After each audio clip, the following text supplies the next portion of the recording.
पिछले वीडियो में हम लोगों ने 50 महत्वपूर्ण क्वेश्चन को डिस्कस कर लिया था। आज हम लोग क्वेश्चन नंबर 51 से स्टार्ट करेंगे। तो हमारा 51वां क्वेश्चन है, जैनियों द्वारा उनकी पवित्र पुस्तकों के लिए प्रयोग किया जाने वाला सामूहिक शब्द क्या था? तो इसका सही आंसर है अंग। यह एक सामूहिक शब्द है। अगला क्वेश्चन, निम्नलिखित का मिलान कीजिए। ये मिलान करने के लिए है। इसका सही आंसर है ऑप्शन ए का चौथा मोहनजोदड़ो से जो है बृहद स्नानागार संबंधित है। B1 है। हड़प्पा में 6 अन्न भंडारों की 2 पंक्तियां मिली है। कालीबंगा से जो है हल चिन्ह प्राप्त हुआ है। और लोथल से जो है बंदरगाह, लोथल जो है प्रमुख बंदरगाह था। अगला क्वेश्चन, कौटिल्य द्वारा लिखी गई महत्वपूर्ण पुस्तक, कौटिल्य के द्वारा लिखा गया महत्वपूर्ण पुस्तक इसमें से कौन सा है? तो इसका सही आंसर है ऑप्शन ए अर्थशास्त्र। अर्थशास्त्र जो है कौटिल्य के द्वारा लिखा गया है। अगला क्वेश्चन, हर्ष ने अपनी राजधानी कहाँ से कहाँ स्थानांतरित की थी? तो इसका सही आंसर है ए थानसेर से कन्नौज। हर्ष ने अपनी राजधानी थानसेर से कन्नौज स्थानांतरित की थी। न्याय सूत्र किसने लिखा था? यानी कि न्याय सूत्र के लेखक कौन है? तो इसका सही आंसर है ऑप्शन बी गौतम। न्याय सूत्र जो है गौतम ने लिखा था। अगला क्वेश्चन, सांची का स्तूप किसके द्वारा निर्मित किया गया था? सांची का स्तूप, तो इसका सही आंसर है बी हुमायूं के द्वारा। हुमायूं के द्वारा सांची का स्तूप निर्मित किया गया था। अगला क्वेश्चन, चंद्रगुप्त मौर्य का पुत्र कौन था? चंद्रगुप्त मौर्य का पुत्र जो है बिंदुसार था। ऑप्शन ए बिल्कुल सही है। और बिंदुसार का पुत्र कौन था? तो अशोक। अगला क्वेश्चन, राजा हर्षवर्धन के दरबारी कवि का नाम क्या था? राजा हर्षवर्धन के दरबारी कवि का नाम क्या था? तो इसका सही आंसर है क्वेश्चन नंबर 58 का सही आंसर है बी बाणभट्ट। कोणार्क सूर्य मंदिर किसने बनवाया था? कोणार्क सूर्य मंदिर किसने बनवाया था? तो इसका सही आंसर है ऑप्शन नंबर बी नरसिंहदेव प्रथम द्वारा। नरसिंहदेव प्रथम द्वारा कोणार्क सूर्य मंदिर बनाया गया था। ये लगभग 1255 ईस्वी में गंग वंश के राजा नरसिंहदेव प्रथम के द्वारा बनवाया गया था। अगला क्वेश्चन, किस सम्राट ने संस्कृत भाषा में नागानंद नाटक लिखा था? नागानंद नाटक, तो इसका सही आंसर है ऑप्शन बी हर्षवर्धन। हर्षवर्धन के द्वारा ही संस्कृत भाषा में नागानंद नाटक लिखा गया था। अगला क्वेश्चन, तक्षशिला विश्वविद्यालय किन दो नदियों के बीच स्थित है? तक्षशिला विश्वविद्यालय किन दो नदियों के बीच स्थित है? तो इसका सही आंसर है ऑप्शन नंबर ए सिंधु और झेलम। ये जो है सिंधु और झेलम के बीच में स्थित है। और इसे 1980 में यूनेस्को के द्वारा विश्व धरोहर स्थल में घोषित किया गया है। 62वां क्वेश्चन, ऋग्वेद के सबसे प्रमुख देवता कौन थे? तो इसका सही आंसर है इंद्र। इंद्र जो है ऋग्वेद के सबसे प्रमुख देवता थे। अगला क्वेश्चन, 7वीं शताब्दी में बड़े जमींदारों या योद्धा प्रमुखों को प्रचलित राजाओं द्वारा डैश के रूप में स्वीकार किया गया था? तो इसका सही आंसर है ऑप्शन सी सामंत। उनको जो है सामंत कहा जाता था। 64वां क्वेश्चन, चोल साम्राज्य ने मुख्यतः भारत के किस क्षेत्र पर शासन किया था? तो इसका सही आंसर है ऑप्शन डी दक्षिण। भारत के दक्षिण भाग पर किसका शासन था? चोल साम्राज्य का। हम्पी में स्मारकों का समूह बनाया गया था किसके द्वारा? हम्पी में स्मारकों का समूह किसके द्वारा बनवाया गया था? तो इसका सही आंसर है ऑप्शन ए हरियर और बुक्का। ये अभी जो है कर्नाटक में है। अगला क्वेश्चन, चोल शिलालेखों में उल्लेखित भूमि की श्रेणियों के अनुसार डैश विद्यालयों के रखरखाव के लिए भूमि के रूप में जाना जाता था। मतलब विद्यालय के रखरखाव के लिए जो भूमि होता था उसको क्या बोलते थे? तो इसका सही आंसर है सी साल भोग। उसको साल भोग के नाम से जाना जाता था। 67 चोल शिलालेख में उल्लेखित भूमि की श्रेणियों के अनुसार डैश को गैर ब्राह्मण किसान मालिकों की भूमि के रूप में जाना जाता था।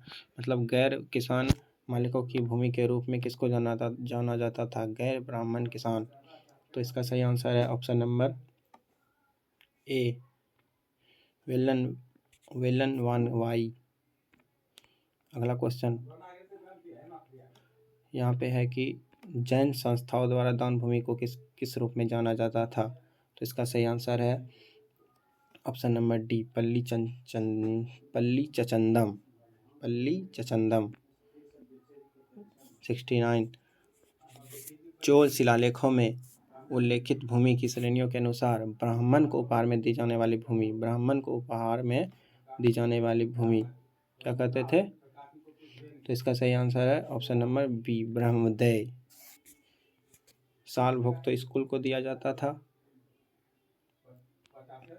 अगला क्वेश्चन, धामेक स्तूप किसके द्वारा बनाया गया था? धामेक स्तूप। तो इसका सही आंसर है ऑप्शन सी, अशोक के द्वारा धामेक स्तूप का निर्माण किया गया था 249 ईसा पूर्व में। ये जो है अभी भारत के उत्तर प्रदेश में स्थित है। कहाँ स्थित है? तो उत्तर प्रदेश में। अगला क्वेश्चन, चोल शिलालेख में उल्लेखित भूमि की श्रेणियों के अनुसार डैश मंदिरों को उपहार में दी जाने वाली भूमि कहा जाता था? मंदिरों को उपहार में दी जाने वाली भूमि। तो इसका सही आंसर है ऑप्शन डी, देवदान। ब्राह्मण को ब्रह्मदेय, स्कूल को सालभोग और मंदिरों को उपहार दिए जाने वाले को देवदान। अगला क्वेश्चन, राजेंद्र प्रथम किसका पुत्र था? तो इसका सही आंसर है डी, राजराज प्रथम का।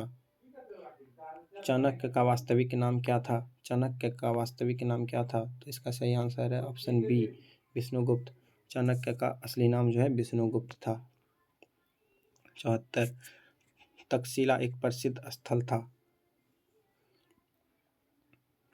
यहाँ पे तक्षशिला लिखा हुआ है लेकिन सही है तक्षशिला एक प्रसिद्ध स्थल है। 74 का ए, ये जो है मौर्य कला का एक प्रसिद्ध स्थल है। 75वां, मध्य प्रदेश के सांची का स्तूप का निर्माण किसने कराया था? तो इसका सही आंसर है सी, अशोक ने सांची का स्तूप का निर्माण करवाया था, जो कि मध्य प्रदेश में है। अगला क्वेश्चन, अशोक के 14वां शिलालेख की खोज देश में की गई थी? अशोक का 14वां शिलालेख का खोज कहाँ पे की गई थी? इसका सही आंसर है सी, गिरनार, जो कि गुजरात में है, गुजरात के जूनागढ़ में। 77 सारनाथ में सिंह चतुर्मुख किस राजा से संबंधित है?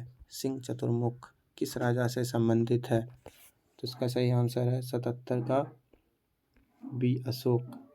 सिंह चतुर्मुख जो है अशोक से संबंधित है। यह एक मूर्ति है जिसमें से पशु का चित्र है। अगला क्वेश्चन, 78 जिस नाम से अशोक को आमतौर पर उसके शिलालेखों में संदर्भित किया जाता है, मतलब शिलालेख में अशोक को क्या कहा जाता है? तो 78 का सही आंसर होगा डी, प्रियदर्शी इसका सही आंसर है। सिकंदर को कड़ा प्रतिरोध देने वाले पोरस का क्षेत्र किन नदियों के बीच स्थित था? तो इसका सही आंसर है ऑप्शन बी, झेलम और चेनाब के बीच। 80 नंबर, जिससे जैन धर्म का जन्म हुआ है उसका अर्थ क्या है? तो इसका सही आंसर है इंद्रियों का विजेता। जिन का अर्थ क्या है? इंद्रियों का विजेता।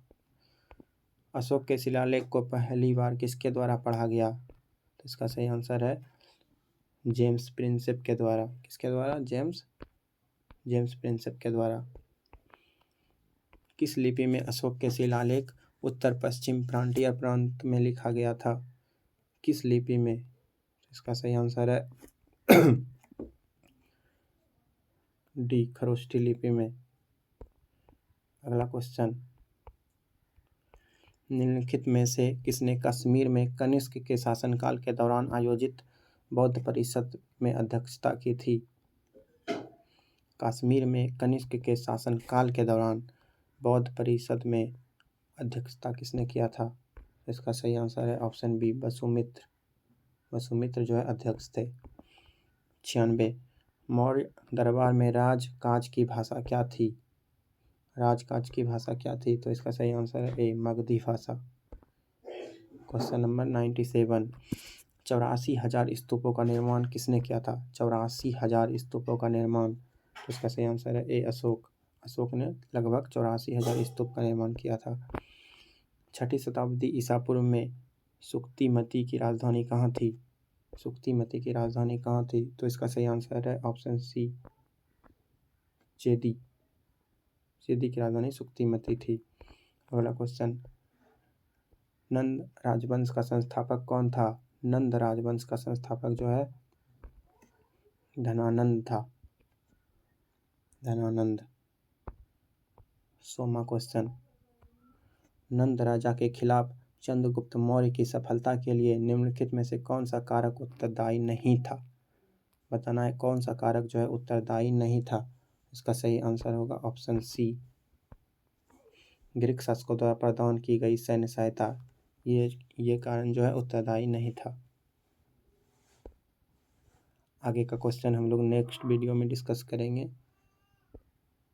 Thank you.